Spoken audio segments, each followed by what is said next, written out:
Good day, and thank you for tuning in. My name is Gary Froyland, and I want to talk about optimizing linear response of kernel dynamical systems and operator theoretic extraction of the ENSO cycle. So these are two separate parts of my talk, and the first part is joint work with Fadi Anton, who's a former recent PhD student of mine, and Stefano Galotlo from Pisa. The second part is joint work with Dimitris Giannakis from NYU.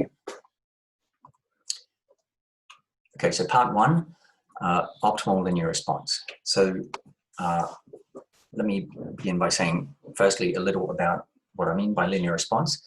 So at a broad level, one has a collection of dynamical systems, and I'm just denoting these by T.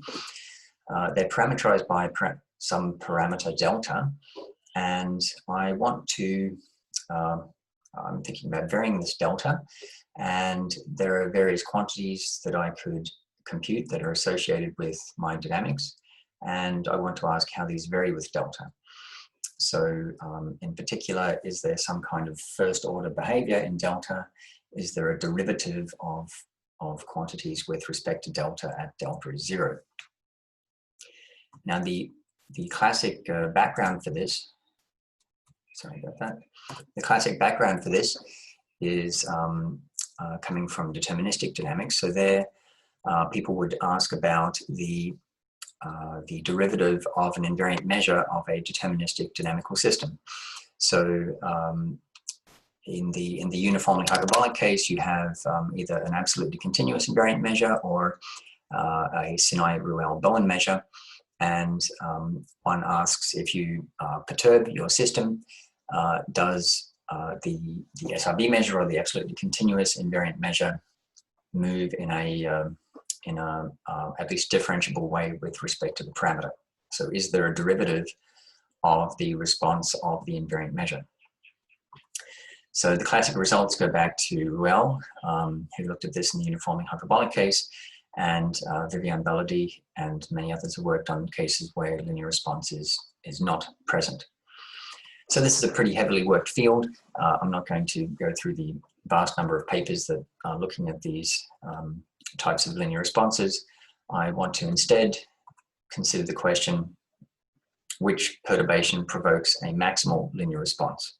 Okay, so I don't want to just have a single parameter. I want to think about perturbations in a space of kernels or a space of dynamical systems, and I want to select from this infinite dimensional space a perturbation that gives me the maximal response. And then secondly, can we compute this? Can we get some kind of explicit formula for this maximal, for the perturbation that yields the maximum response? So these are questions of intrinsic mathematical interest, but they also have practical implications.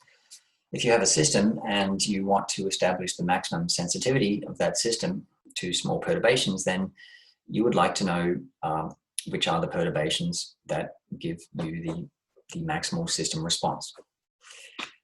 To take a very high-level example, if we think about the climate, then if we're putting in place strategies to mitigate climate change, then you want to aim for the biggest bang for the buck perturbations. So you have a certain type of response you want to see in the climate system. You want to choose the perturbation within some budget that is going to give you the best type of response that you want. And you want to avoid perturbations that lead to large and unpredictable responses going in the wrong direction. So part one of this talk today is itself having a few subparts. So I'm going to look at two canonical questions in the sorts of linear response that we could try to optimize. So the first is we have some observation, and we take a time average of that observation along a long orbit. And I mean, that's the same as integrating the observation with respect to the natural invariant measure for the system. So either way, we have some expectation. It's either by spatial or temporal averaging. And we want to maximize the change in that expectation as we perturb the dynamics.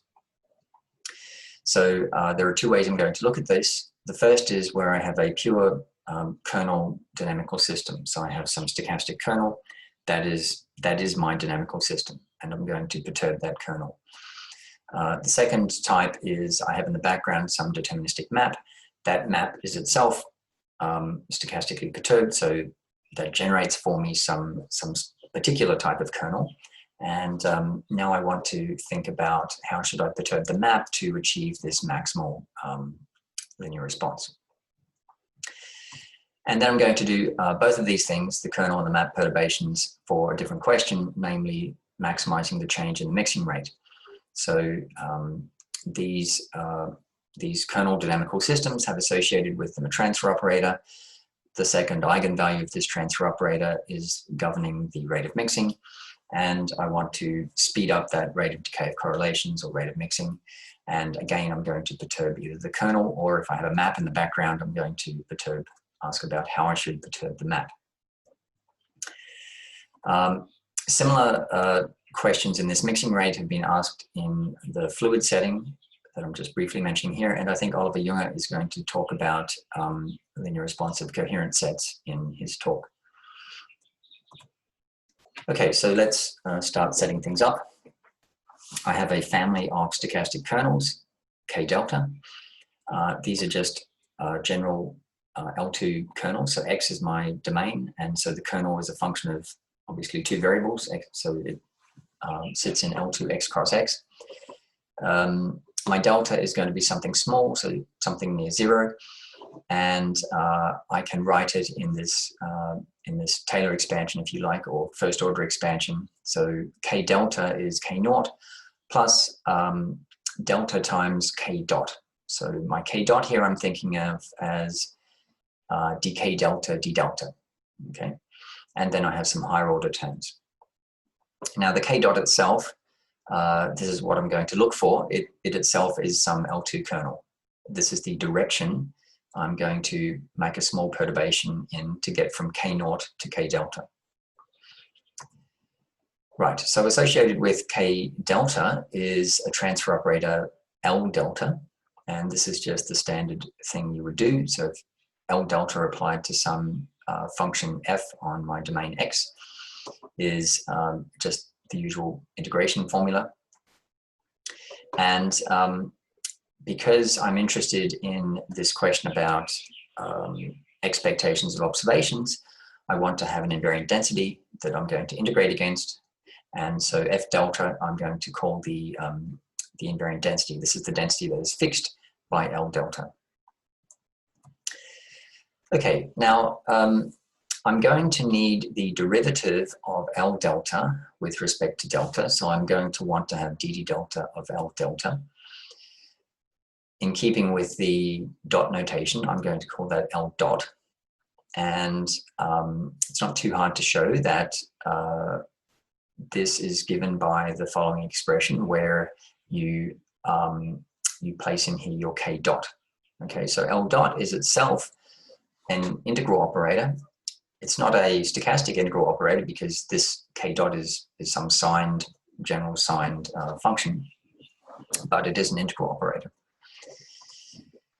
Okay, now I'm going to look in a little bit more notation. When I look for my what's going to ultimately be my F dot, I'm going to look in a space V, and V is just the space of all mean zero functions.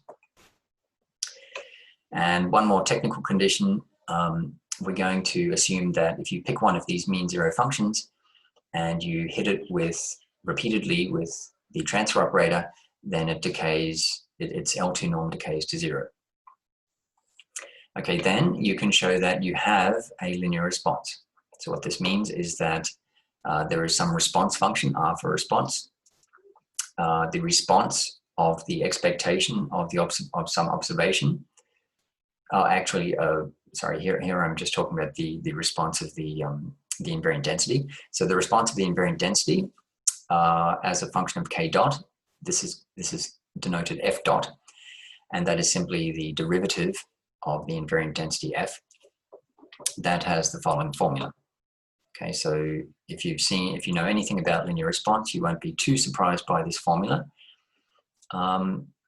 let me just point out that everything here is in principle known. Okay, so f naught is a fixed point of L naught, which is known because you have k naught. And well, this function of k dot, this is a linear function of k dot. Okay, so the first thing is that linear response exists. That's nice. But now I want to begin the setup for my objective, for my optimization. So I pick some observation C. So this is just some mean zero real valued function. Without loss, it has mean zero. You could put a non-zero mean in there, but it would be eliminated. So we just pick something in this space.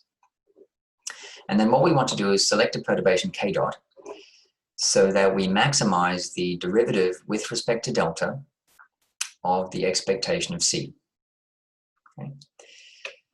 Now, a bit of modeling. So I've said here in certain situations, but I would say in many situations, k naught does not have full support. So your original kernel from your original dynamical system does not have full support necessarily on x cross x. Okay, so the one example I'm giving here is if k naught happened to arise from a stochastic dynamical system where you have a map T perturbed by bounded noise, that would be one situation. But there may be physical constraints to what you're modeling. It's quite likely you don't want to be fully supported. So we are building this into the modeling. And so if k naught has some limited support, then we're going to use this super level set. So we're having the set of all points in x cross x, so that k naught takes the value a value greater than or equal to L. You can choose L whatever you like. So this is just some kind of flexible modeling setup. And we're going to insist that our perturbation, our k dot, has support contained in this set. Okay, so if for the original dynamical system, if you could not make some kind of, if there was a certain xy pair that had zero probability to occur, then in the perturbed system we keep that zero probability. Okay, so we don't go around perturbing where with positive probability where that was disallowed before. Okay, now the perturbed kernels k delta need to preserve integrals. That's just how it is because we want them to be remaining stochastic kernels. So this forces the perturbations k dot to lie in the following subspace. So they're in L2 as before. I guess, sorry, this should be x cross x. And we insist that the integral with respect to the first coordinate is 0. Okay, for almost every y. So that's just, if that it just turns, it's not hard to show. This is what you need in order that the k delta are in fact stochastic kernels. Okay, and then we're going to have a budget. So we're not going to make our perturbation very large. We want to have a certain budget, and we'll say that the k dot has to sit inside the unit ball. Okay, so it has unit norm. So finally, the optimization problem we wish to solve is what you see here. We want to maximize the expectation of the observation C, and we are restricting k dot to be in V ker. So its integral in the first coordinate is 0. It should be of unit size. It's in the unit ball, and its support is contained in the support of k naught. Okay. Now this optimization problem, we can show that there exists an optimum, which is not obvious because it's an infinite dimensional problem. That optimum is unique, and moreover we have an explicit expression for it.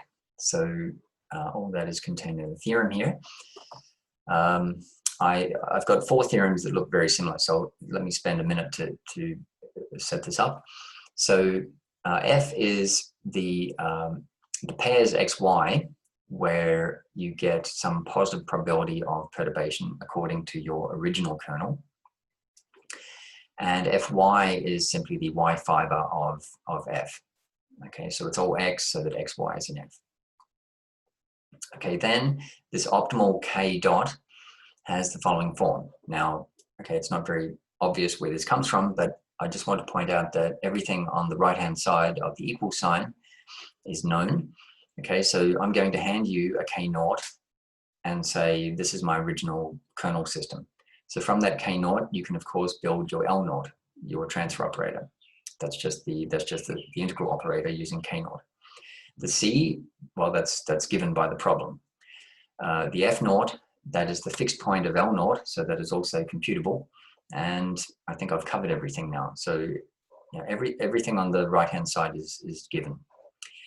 The alpha here is just a scale, it's a scalar, and it's just chosen to ensure that the norm of K dot is 1. So basically alpha is the norm of everything else here. So you divide by the norm of the expression. Finally, if L0 is compact as an operator from L1 to L1, which is often the case, and your C, your observation, is essentially bounded, then the K dot is also essentially bounded. And why would you care about that? Well, suppose you wanted to actually make a K delta. So you wanted to actually choose some very small delta, and you wanted to say, well, K delta is K0 plus delta times K dot. You would like this K delta to be non-negative. Now K0 is non-negative because it's stochastic, but K dot is signed, and unless you know it's essentially bounded, then you may end up with negative values for K delta. Okay, so on the other hand, if this is essentially bounded, then you're good. Then you can find delta so that this is going to be non-negative.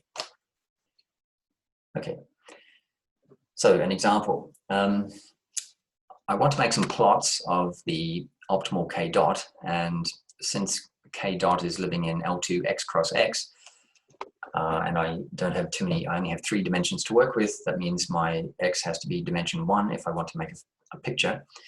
So I'm going to choose the Pomer-Manvel map. This is a well-known interval map. It displays intermittent dynamics, so it has a very sticky point at the origin. The map admits a unique ACIM, but it only has algebraic decay of correlations, and that's because the slope of the map at the point x is 0 approaches 1. Right, now with the addition of smooth bounded noise of pretty large radius here, because I want to show you in pictures, I want the pictures to be visible. The transfer operator L0 is compact as an operator on L2, and it has this particular form. So Q is the distribution of the noise that's supported in this interval about 0. Okay, so on the left is a graph of the kernel K0. So you can see that there are these 2 branches of the map. The slope of the second branch is 2, so that's a linear branch. The slope of the other branch, as I was saying, as it approaches 0, the slope approaches 1. It's a bit hard to see in this noisy version, but that's what happens. And on the right, you have the fixed point of L0, the invariant density, and you can see that you're more concentrated, you spend more time near the origin than away from it. And if I were to shrink this, the width of the noise, as I shrink the width of the noise down to 0, this would become more and more peaky, and in the limit, as the noise went to 0, this peak would diverge to infinity, but you would still have an integrable, you'd still have a density. So the integral would still be 1, but the value would diverge at x is 0. Okay.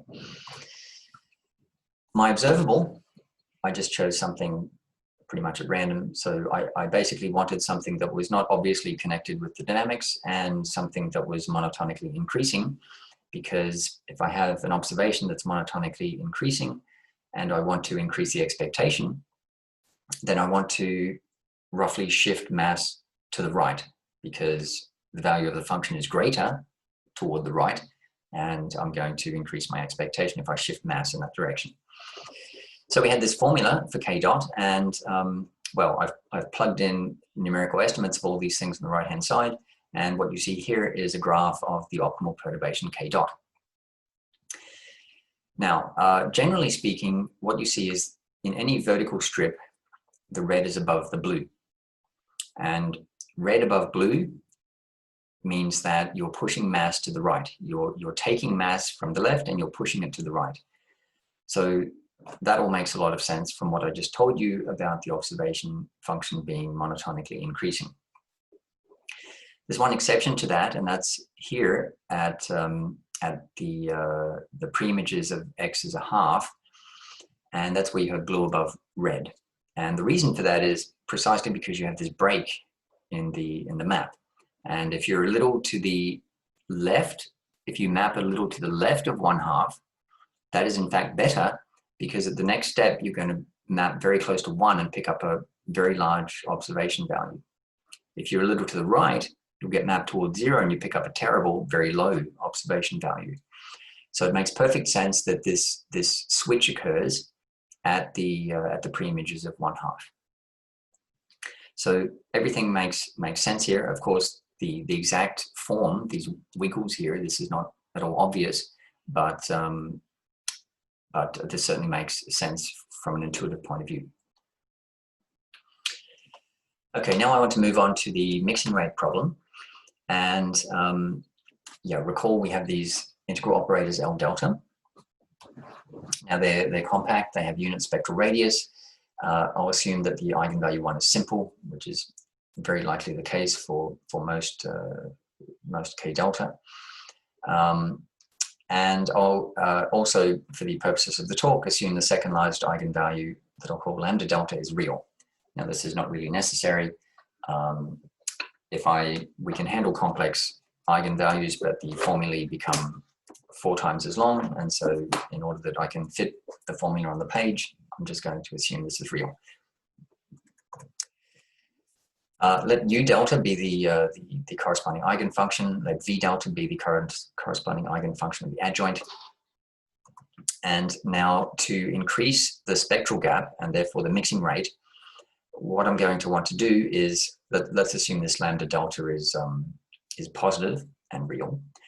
Then I'm going to want to push it to the left. And because it's positive and real, I can just imagine this log is not here and this real part is not here. So what I want to do is minimize dd delta of lambda delta. In other words, I want to move it to the left, away from 1.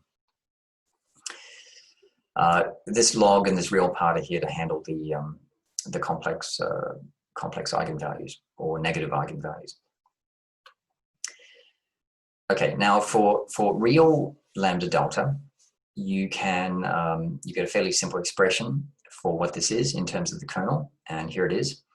So this is, I don't know how well known, but at least in the finite dimensional setting, I mean, it's somewhat known that you have an expression like this.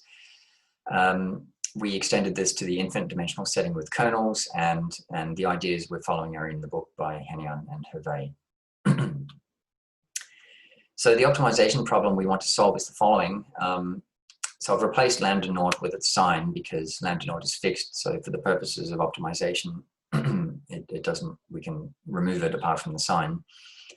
And yeah, this is what we have to do. So we want to minimize k dot. It should be in v ker as before. It should be in the unit ball, and its support is restricted to the support of k naught as before. And again, there is an optimal solution. It is unique, and we can get an explicit expression for it. And the setup is exactly the same as before. Here is the expression. Again, everything on the right-hand side is known. So the U naught and the V naught were eigenfunctions of L naught and its adjoint, which you can compute. Lambda naught would also obviously be computed in such a computation. So everything is known. Again, if k naught is essentially bounded, then so too is k dot, and the same discussion that we had before follows. Let's look at an example. So I'm going to stick with the Pomer-Mandel map. The second eigenvalue is at this pretty high level of noise, about 0.65. Okay, so it's not extremely slow mixing, and that's because I've really noised it up a lot. We want to move this eigenvalue away from the unit circle, and so the optimal k dot is plotted here. And you see that most of the effort goes here around the origin. And what you're doing, you're pushing mass to the right. You're pushing mass away from x is 0. And this makes perfect sense because it is precisely the origin that in the deterministic setting, so if the noise went to 0, it's the origin that is controlling the rate of mixing. That's what causes the intermittency, that's what causes the algebraic decay.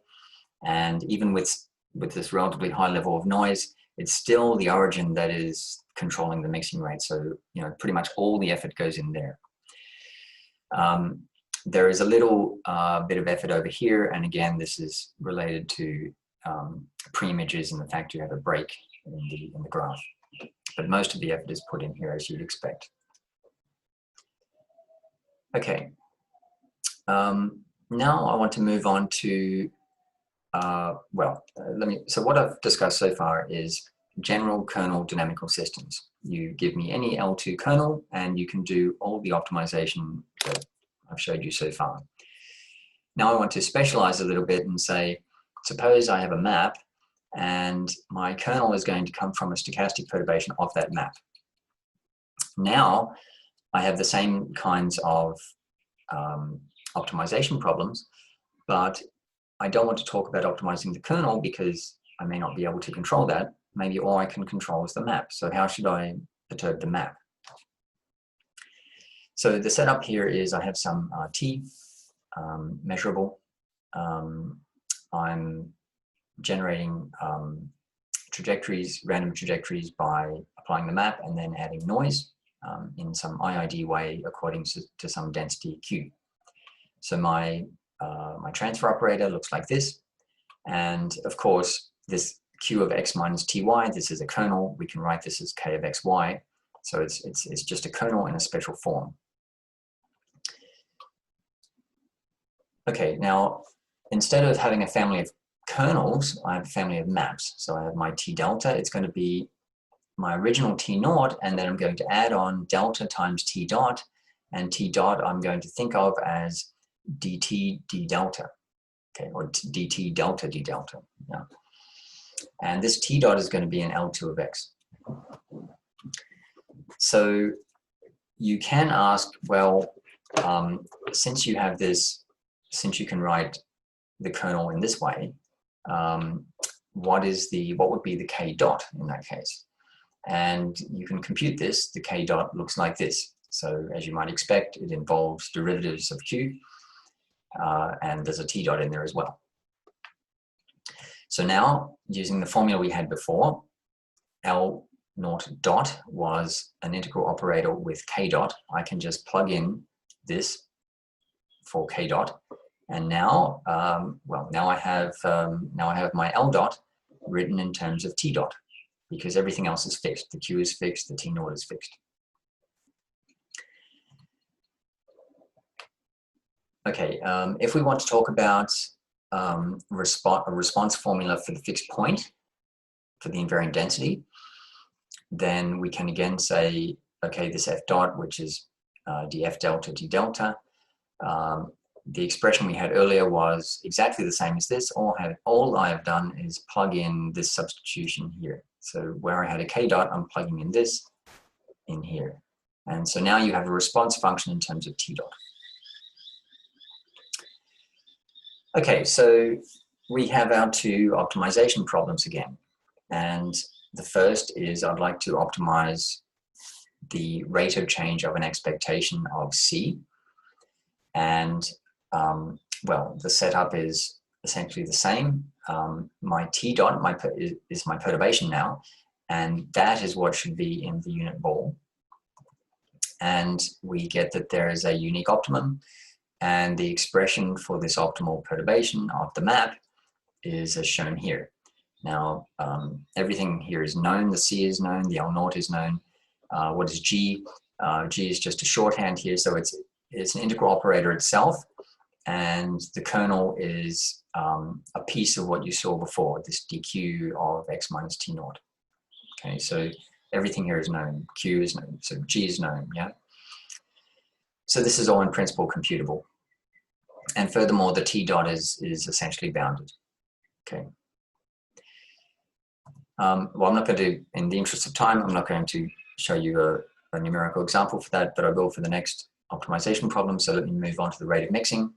So what we want to do is same problem as before with the rate of mixing. We want to minimize dd delta of the real part of log lambda delta. From before, we had this expression for this derivative. And what we want to do is massage this. This is in terms of k dot. We want to massage this so that it is in terms of t dot. And this is not too hard. So you can write this as, this is a spatial inner product. So this is an integral. So you can write this as the integral of t dot against some e hat, where e hat is what you see here. Okay, so it's formed from these terms that we had. You've seen all these terms before. And so we can write the optimization problem as minimize t dot in the unit ball. And this is a linear function of t dot because it's just an integral. Yeah. That has a unique optimum. And the expression for that unique optimum is what you see here. The G, the operator G, is as it was in the previous theorem. And let me show you an example of this. So what we're doing is, again, with the Pomer-Manville map, we're trying to optimize the rate of mixing. We're trying to increase as much as possible the mixing rate, pushing the eigenvalue 0.65 to the left. And here is the optimal perturbation of the map. So this is I mean, this is not a map itself. This is it's a function. It's a real valued function, but it can be signed. Okay, it's a perturbation. Its domain is 0, 1, as is the domain of the PM map. And what happens? Well, you have this massive spike near 0. So you're pushing all this mass away from 0. That is what the perturbation is doing. If you look at the kernel representation of this, then this is what you get. And again, you see this big blue above red. All the focus is down here. All the energy is being spent here. You might ask, why does this drop down towards 0? And in fact, one of my co-authors asked me this question. And the answer to this question is that we've put reflecting boundary conditions on the noise. And so when you're near the boundary, you get pushed away for free, as it were, because you're reflected back. So it would be inefficient to have this peak going all the way to x is 0, because you're already from the noise getting some push away for free from the reflecting boundary conditions. Okay, and so this is just comparing it with what we had before. So this is where you're free to perturb the entire kernel, and this is where you can just perturb the map.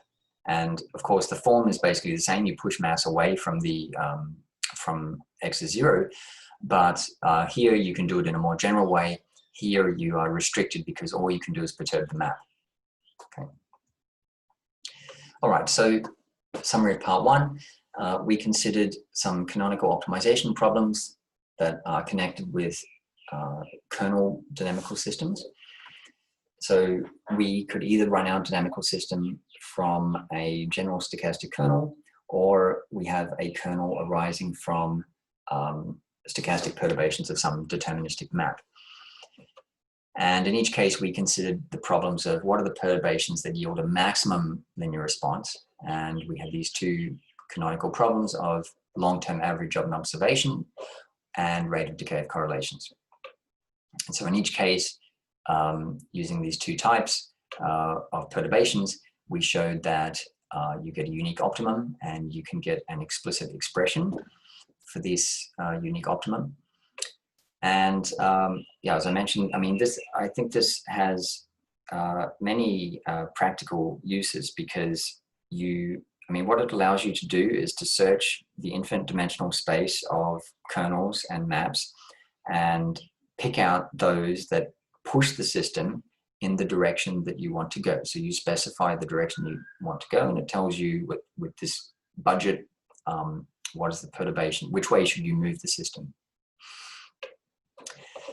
I didn't touch on this, but we have rigorous convergence results for the numerical approximations of these optimal perturbations of the type that I showed you in the pictures. And yeah, so that's part one of my talk. And the second part, which is going to be shorter, is the part about extracting the ENSO cycle, the El Nino Southern Oscillation cycle, from observations. So what sort of observations? Well, here is an example of an observation. It is a sea surface temperature field taken not too long ago. And as you might expect, the surface temperature of seawater is pretty correlated with latitude. So you see these latitudinal bands. But there are exceptions. So for example, you see this sort of a non-correlation here. You have this yellow tongue coming in here of cooler water. And if we subtract out the long-term average to look at the anomaly that we have now, so this picture is what we're doing is we're subtracting off the sea surface temperature that you would expect to see as an average at this time of year over many, many years. And now we're looking at this year's and saying, how does that compare to the long-term average? And you see that, in fact, there is a cooler than average tongue here in blue coming out from Peru. Okay, so that is matching up with the yellow here. And well, that is because currently we're in neutral to La Nina conditions. So here are two extremes. So La Nina is, a characteristic of La Nina is you have this cool surface water tongue extending from around Peru. And El Nino is the other side of the oscillation where you have a warm tongue extending out toward the west. And the El Nino Southern Oscillation is an oscillation between these two extremes. So you're flipping back and forth with a period of roughly 4 years. But this is a very approximate cycle. And a standard way to assess the current El Nino or La Nina strength is to average the sea surface temperature in a well-chosen box in the Indo-Pacific. So there are various boxes of various numbers here, and the one that we're going to use is a fairly standardly used one.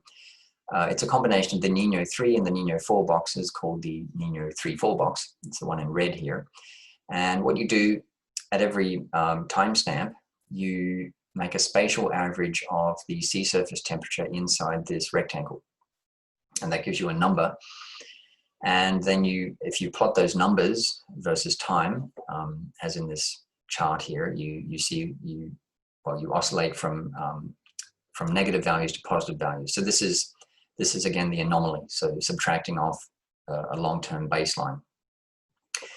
And when you're in negative territory, when you have a negative anomaly, then you're in La Nina conditions, kind of by definition.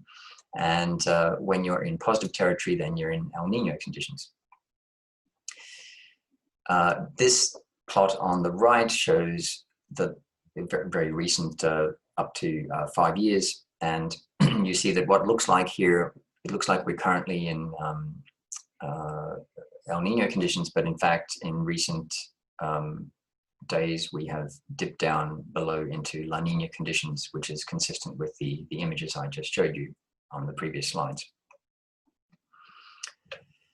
Okay, so what are our goals? Our goals are to extract a canonical strong ENSO cycle from these types of observations. And we want to demonstrate a better self-consistency, or more precisely equivariance in time, when compared to this Nino 3-4 index. So I want to go back to link this with ideas from classical, well, let's say, low-dimensional dynamical systems. So suppose we have some autonomous flow x dot is f of x, and we have associated with that a Fokker-Planck equation. So this tells how densities evolve continuously in time. And the right-hand side of this, I'm going to denote a epsilon. So the right-hand side is it's called the generator. It's a linear differential operator, and yeah, this describes the rate of change of densities in time. And these densities you can think of as ensemble versions of trajectories that are evolving according to this Ornstein-Uhlenbeck process. So the eigenfunction of A epsilon corresponding to the eigenvalue 0, this is an invariant density of the SDE, because what you're saying is, well, AF is 0, so that means that the rate of change of F in time is 0. In other words, F is not changing, so it's invariant. Now, the rest of the spectrum is in the left half of the complex plane, and the decay of eigenfunctions is controlled by the real part of their eigenvalues. So the more negative, the faster that these eigenfunctions will decay. And if we're looking for sets in the phase space that are close to invariant, so almost invariant sets, then you can look at extreme values of the eigenfunctions of the generator corresponding to real eigenvalues near 0. So let me show you an example of this. So here is a flow on the 3 torus. It's the ABC Arnold Beltrami-Childress flow. And what you're looking at here is the second eigenfunction of the generator. And you see you have this extreme positive and extreme negative regions. And they highlight for you the these invariant KAM tori. So it's known that this system has invariant KAM tubes. Of course, we have some noise here in stochastic noise in the background, so these are not completely invariant. They become almost invariant with the noise, but the point is that they're highlighted by these extreme values of in this case, the second eigenfunction, and then this is another eigenfunction highlighting different sets of tubes.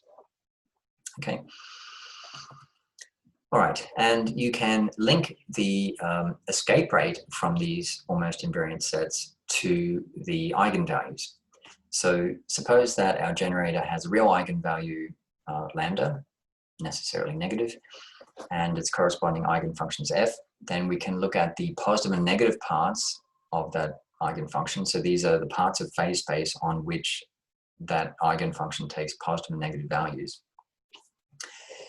And let nu be the probability measure with density, the absolute value of f.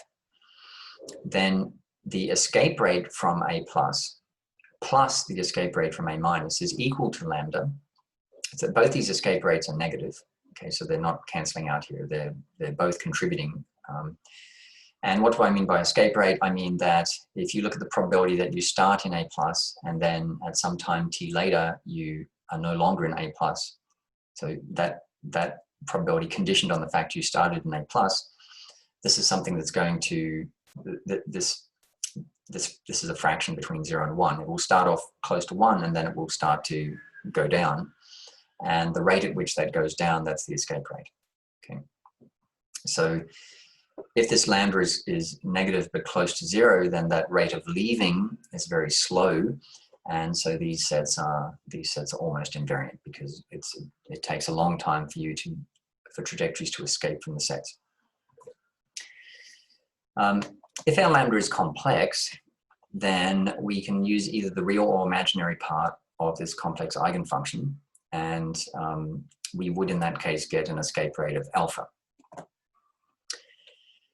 And of course, if we have a complex lambda, then the real and imaginary parts of the eigenfunction will span a 2-dimensional real eigenspace, and that eigenspace is going to precess with a period of 1 on beta. So the A plus and A minus that you would get, in fact, form a continuous time family, and so you have these give coherent sets. In fact, in this case, they are almost cyclic because they are approximately returning to themselves. And these families are going to precess with period 1 on beta. So this is what we want to do for ENSO. We want to extract El Niño and La Niña as almost cyclic sets. And what we expect is to get a frequency beta, which is 1/4 1 over in units of 1 over years, because we have this approximately 4-year period. All right. So we need to construct our estimate of A epsilon. And one way to do this is to get it from an estimate of the transfer operator. So what we can do is exponentiate T A epsilon, and that is going to give us the semi-flow operator that takes us from time 0 to T. Now, the observational data that we're using is SST fields on a 2-degree grid. They come from this reanalysis product, and they're going over 50 years, and we get an output every month. Okay, so we've got about 600 timestamps here. Now, the number of pixels in each image, because of this 2-degree grid, is 4,868. And I'm going to call YT a d-dimensional vector where I'm unwrap it. I have this image, but then I just unwrap it into a vector of length d, and that's going to be my observation. Okay, at the teeth month. So in the background, what we're assuming here is that we're observing a stationary system on some unobserved, we don't know anything about it, some unobserved phase space. We have some dynamics sigma, which is also unobserved. And what we're observing via the SST function, the sea surface temperature function, are these vectors of length d. And so in this way, we're producing this time series YT. Okay, so if you want to think of it this way, that is essentially what we're assuming.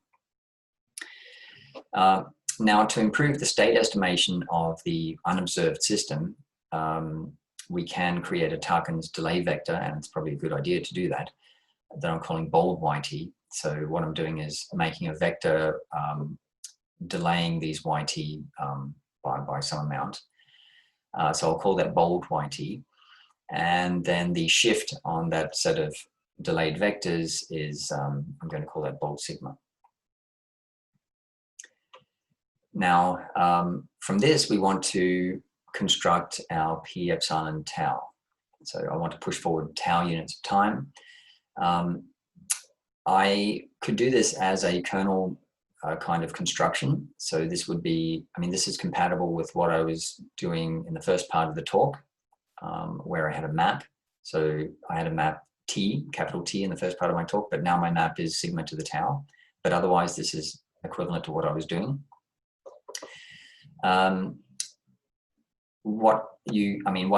You need to choose what your K is, and a standard thing to do is to use Gaussians. So this is what you would do to, you would say that, I don't think I need to tell everyone at this at this workshop how this works. I've forgotten my normal. There should be some normalization factor, of course, out the front, because this is meant to be an integral preserving operator. But apart from that, I think this is all fine. S is some shape parameter that you would choose to alter the bandwidth of the kernel, the exponential kernels. Okay, so from this you can compute eigenvalues of your p tau, and then if you want to convert back to estimate your generator eigenvalues, then you do the standard thing by saying little lambda is 1 on tau log big lambda. So you reverse this exponentiation process. What I'm showing you in the pictures, if you do this, you get pictures very similar to what I'm showing you here. What I'm actually showing you is some alternate generated numerics using finite differencing based on work of Demetrius. Okay, so here's a plot of part of the spectrum, and you've got the eigenvalue 0, which is corresponding to the fixed point, and then the ENSO, in the interest of time, I'm not going to explain what these other eigenvalues are here, but they're related to various cycles like annual and semi-annual and so forth. The ENSO ones are here, these two, these kind of dark green ones. And you see the imaginary part is about 1/4, which is about what we're expecting. So that is good. And now I'm going to plot the corresponding eigenfunctions. So everything you're going to see from now on is all about these two eigenvalues here. Yeah, Everything is about these two. So the first thing I can do is plot the imaginary part of the eigenfunction against the real part, because if this were really a cycle, then what I should get is a picture of a circle in the complex plane. Of course, this is data. We don't get exactly a circle, but we get well, we get stuff that goes around and around. So it's like a circle, and the eigen period is pretty close to 4 years. So this is promising. Let me go back to the left now to try and do a similar thing with the Niño 3-4 index. So remember, we had these rectangles. We were averaging sea surface temperature in them, and this gave us an index. So if this index is also describing this ENSO cycle, then we could plot the index at the current time against the index shifted 1/4 of a period, or 12 months ahead in time. And this is what is done here. So you see, you don't quite get as nice a circle in the green as you do here. So that is observation 1. Now, what are these blue and red strips? Well, we have observational data, and we know when we had in the past historical El Nino and La Nina events. So we can plot those events on our pictures here, and they've been tagged with the years that those events occurred. So red is El Nino and blue is La Nina. Now let's come back to the well, actually, maybe let's go to this figure here. So in this figure, by definition, almost, these El Nino events occur when you have a large current value of the Nino index, which is the x-axis. So by definition, you expect these red things to be to the right. And similarly, you get La Nina when you have low values of the Nino index. So these blue strips should be negative values, you know, to the left. And that's approximately what you see in this plot. Now on the right, we have this eigenfunction. Of course, it's, you know, we can multiply our eigenfunction by you know, a phase like e to the I not alpha, e to the I gamma, let's say. So we can, and that would still be an eigenfunction. So the phase of this is arbitrary. And so what we've done in this picture is we've rotated this picture so that the red is to the right. Okay, we're allowed to do that because the phase, I mean, we don't have any control over the phase. So the red we can fix to the right, but the blue is going to appear where it appears. And it seems to appear a little more to the upper left than straight out left. And there is a reason for that. The reason is that the transition from El Nino to La Nina is known to be faster than the transition back from La Nina to El Nino. So in this diagram, you go faster from here around to here, and then you take longer to go from here back to here. In our picture, because we're precessing around, if this were a pure cycle, we would be precessing around at constant speed. So to accommodate this getting from red to blue quicker, if we're moving at constant speed, the only way we can do that is if the blue is closer. So the blue should indeed be a little more rotated around so that this gap between the red and the blue up here is shorter, and the gap between the red and the blue and the red down here is longer. And I mean, we do see this to a certain extent. When we run this on model data, which is much longer and much cleaner, we see this more clearly. So what our eigenfunction is doing is, as I mentioned, it's rectifying the ENSO cycle. So we're making the cycle go around at a constant speed, and well, this has some advantages. Let me also bring this back to the almost invariant set theory that I mentioned. So what we're expecting is that the positive and negative parts of the real part of F are almost cyclic sets, and well, yeah, that is close to what you see. I mean, we're seeing that this part here containing the El Nino events is in the positive part of the real part of F, and the La Nina is also toward the extreme negative values. So the more extreme values of the real parts correspond to stronger El Nino and La Nina events, and this is what we are seeing. Okay, we want to create a cycle, and so we want to say something about. I mean, we don't just want to say here is El Nino, here is La Nina. We want to show you how you get from one to the other, and so we want to break up this real part positive, real part negative into more pieces. And so we're breaking it up into 8 phases of with about 6 months each. And this number 8 is reasonably standard in the literature, so this is why we went for 8. So what we've done on the right is break these up into equiangular pieces, so each is about 1/8 of the cycle. And we've also restricted to high magnitude points. So we want the points near the periphery in this figure because of this idea about extreme values corresponding to stronger events.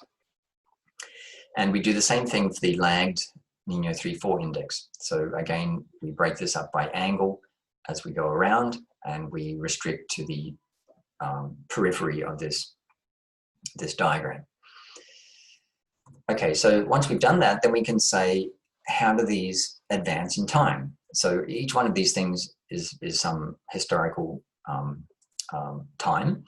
And so if we look at this wedge here in green, which is an intermediate wedge, so this is going, it's somewhere between La Nina going back around to El Nino. If we advance that 6 months, what we'd like to happen is that these green dots all just move, 6 months is 1/8 of the cycle of 4 years. So we'd like them to move just across into the next wedge. And we see that indeed that pretty much happens. So these green go pretty much into the next, the wedge, which was here colored this gray kind of color. If we push another 6 months, then they go 2 steps up into the pink. Okay, so they mostly cover the pink. There's a few that they miss, but it's not bad. It's not a bad match.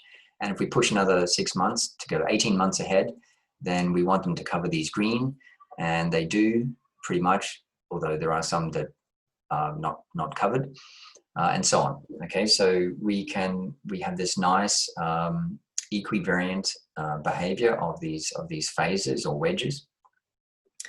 What happens with the lagged Nino index? Well, you start here and you advance 6 months, and you don't really go into, I mean, you expected to go here, but you don't really do that. And then if you go another 12 months, then, sorry, another 6 months, then you kind of head into the center, and well, I mean, it's clear from this diagram that the lagged Nino 3-4 index is not, it's behaving in a very non-cyclic way. 24 months ahead, the dots are spread over the entire picture, whereas our dots are collected nicely in a group that's moving around.